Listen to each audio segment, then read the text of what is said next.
Sigourney Weaver in her underwear. I almost forgot that part. Joe Bob Briggs still here. How did those panties stay up? Did you see that? I mean, doesn't the elastic band normally fit up over the hip? I mean, the monster is scary, but you're looking at that underwear, right? One little quick move and those babies are down around her knees. Anyway, that's Alien, one of the 10 most successful sci-fi flicks ever made, even though I think it's more of a horror film than a sci-fi film. And it led to 3 sequels. Aliens came out in 1986. Alien 3, or Alien to the Third Power, remember how they wrote that, came out about 5 years ago. And Alien 4, starring Winona Ryder and Sigourney Weaver, they brought her back one more time, will be out this summer. They'll need a brand new alien, though, because the alien they used in the original movie was sold by the Sotheby's auction house 4 years ago for about $40,000. Okay, now, I want you to remember that part at the end of the movie where Sigourney Weaver is making a report and dictating her account of what happened, because you'll notice in just a minute we're going to watch It, the Terror from Beyond Space, and they use that same device, plus they use the device of searching for the monster among the air ducts, plus they use several other things.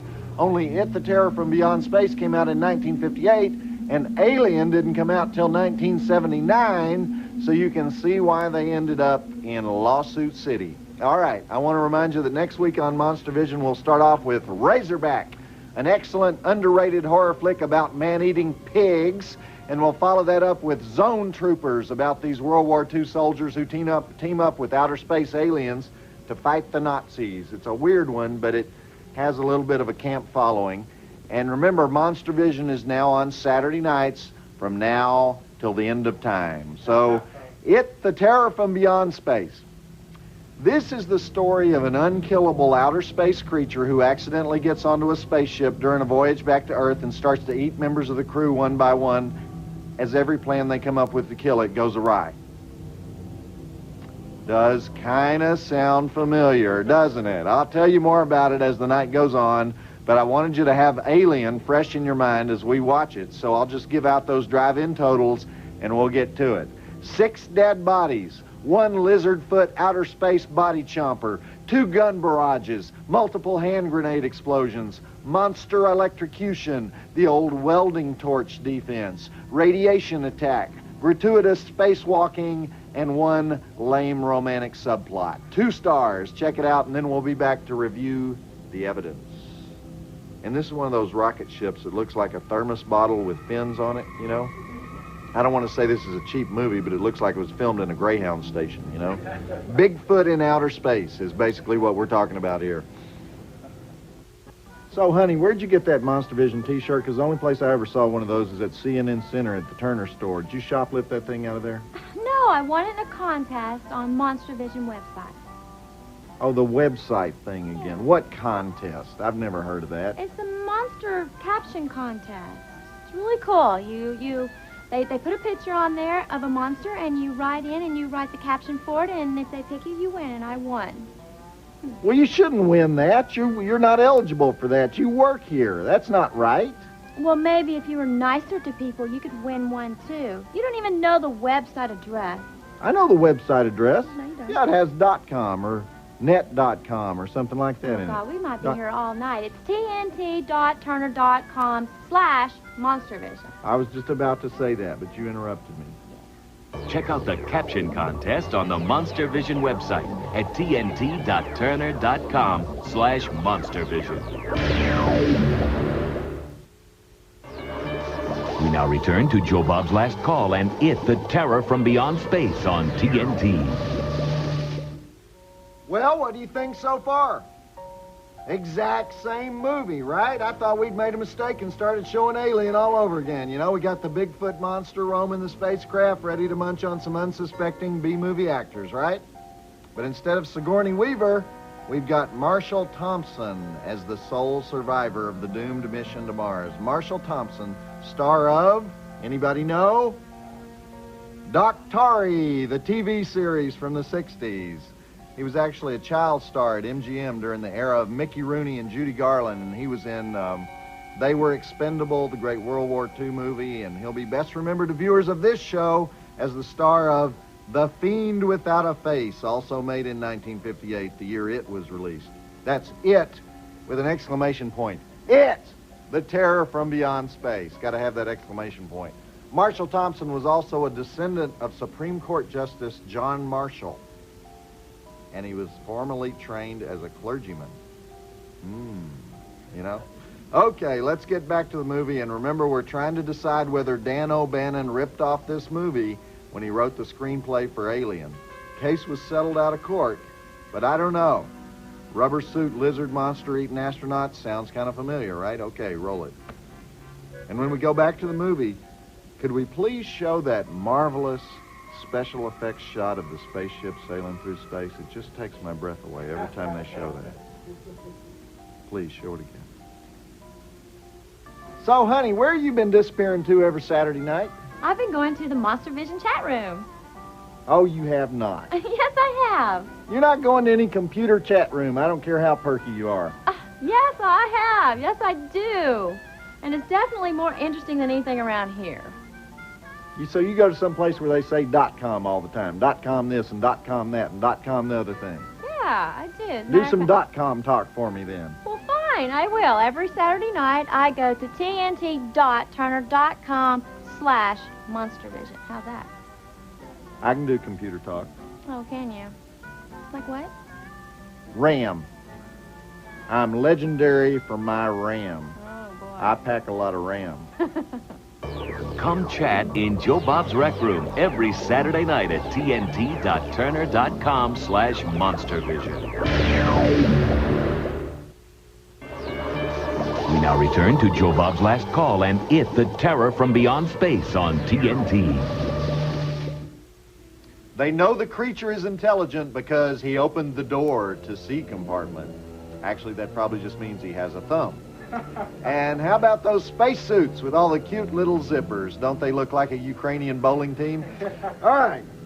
While you're continuing to dwell on the amazing similarities between Alien and It, the Terror from Beyond Space, I think it might just be time for Joe Bob's Jailbreak, our weekly visit to the most fascinating correctional institutions in this great country of ours. And to help us out, here's the original jailbait girl herself, the TNT Mail Girl. Hi, Joe Bob. Did you hear that? You aren't even going to get upset that I called you the jailbait girl? Well, if you think I'm that young, honey, you can call me anything you want. Oh, okay. Well, of course, I grew up in Arkansas where the legal age of consent is 11, so what do I know? But what you got there? Well, we have a letter, and it's from New Mexico Women's Correctional Facility in Grant, New Mexico. Great. I love these women's prisons. Ooh. Dearest Joe Bob, I find you so irresistibly attractive and sexy. Oh. This is why I love these women's prisons. And I love your great sense of humor. It's no wonder I find you so sexy. I've been incarcerated for 15 months. But ever since I first just saw your show, I've claimed you as my husband. I hope you don't mind. Everything about you turns me on. My dream is to one day meet you in person. Not to worry, I'm not some big old heifer. I'm 22 years old, 5'3", and my measurements are 36, 26, 36. So, what's up with you and the mail lady? Do I have some competition or what? I hope you two don't have anything going. That would really disappoint me. All the women here think I'm crazy, but I just can't help being in love with you, especially the way you fit into your pants. Oh, yeah, and the way you call all the breast shots in the shows. I just love a man who is so observant. Well, I'll go for now. I hope to hear from you soon. Yours truly, Tamara D. Roth, also known as Taz. Grant, New Mexico Women's Correctional Facility, Grants, New Mexico. Now, you see? Do I see what? Do you see that here's a woman who is actually jealous that you might steal me away before she can claim me? I don't guess this would have anything to do with the fact that she's cooped up in a jail cell. Well, I just want you to know what you're possibly missing, because one day, one of these gals who does appreciate me is going to get out of jail. I mean, I realize that the only ones that are like me so far are doing time for major felonies, but, you know, everybody's entitled to one mistake also. And in fact, Taz, when do you get out, honey? You didn't say in the letter here, but do they get conjugal visits in those places? You are terrible. Well, I mean, it's, you know, they do that sometimes in a modern prison. It's kind of a... Well, you have to be married. Well, she said in the letter she thinks of me as her husband. Oh, okay. So you have this woman who thinks of you as her husband, who's in prison, who's never even met you. What does that tell you? that tells me that she really likes me. I mean, it's like an effort here for her to do this. I'm riding her back. I am, because, in fact, you don't think she killed somebody. Well, even if she killed, she probably had a good reason if she did. You are sick. The New Mexico Women's Correctional Facility, Grants, New Mexico. Population 12,000 in Grants, which is 72 miles west of Albuquerque. They have 312 inmates, and that is all the female convicted felons in the state. I would say that's good for New Mexico, isn't it? Just 312 women convicted of felonies in the whole state. The prison's 8 years old, and it's known for its intensive 6-month phased substance abuse program. Popular leisure time activities include weightlifting, softball, aerobics, volleyball, and ping pong. And most of the jobs in the prison are either cooking or cleaning, which is good for me if someday Taz and I get married. And that's about it. So all you jailbirds, keep writing to us here at Joe Bob's Jailbreak, and remember to enclose the prison menu, because that's how we decide which state to commit felonies in the future. And remember, we love a captive audience. Free your mind, and your butt will follow. You're actually proud of that letter, aren't you? Well, if you would give me an occasional crumb... Oh, I went out with you once. I know, and it was the best night of your life, wasn't it? See? Yeah, right. Yeah, see, all those memories are flooding back. I can see it on your face. Yeah. Okay, back to It, the Terror from Beyond Space. And could we see that special effects shot again? The ship traveling through the star field gives me goosebumps every time they do that. Okay, go. And you give me goosebumps, honey. You were an orphan or something, weren't you? Why do you say that? What is that about?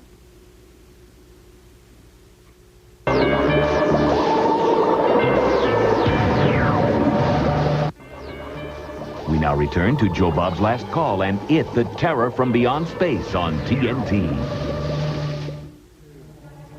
Okay, you can't shoot the monster. Grenades don't work. Gas doesn't work. He sucks all the edible fluid out of your body, whatever that is. He can pound his way through solid steel. And the man in the rubber suit, by the way, was Ray Corrigan, better known as Crash Corrigan, the stuntman turned actor who starred in all the Crash Corrigan serials and action films back in the 30s. Or you might remember him from those Western series they did, like The Three Musketeers and The Range Busters. But by 1958, I guess Crash had fallen on hard times, and he took this job for the money. He was 56 years old, and his stardom days were gone, and this was the last film he ever made. It was also the last film of Paul Blaisdell, the man who designed that monster suit that Crash Corrigan is wearing. Paul Blaisdell was an ultra-low-budget monster maker. They say he could create a monster in 2 days, and he was kind of the in-house monster designer for American International Pictures in the 50s, AIP. Made some of their most beloved creatures for flicks like The Day the World Ended and The She-Creature, It Conquered the World, Voodoo Woman, Invasion of the Saucer Men.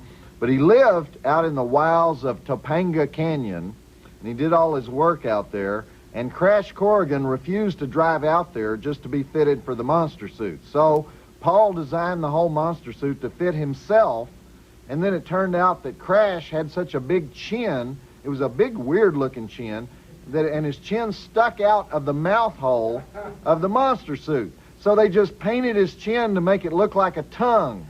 It looks pretty good. It doesn't. Also, the thing doesn't fit his head very well. The eye holes were way off on it. And so there's one scene in the movie, you'll notice this, where the monster has to look up. So Crash just sort of adjusts the headpiece so he can see better. Anyway, Paul Blaisdell got kind of disillusioned because everybody always made fun of his monsters for being so cheesy looking. So he retired from films after this movie. His feelings were hurt.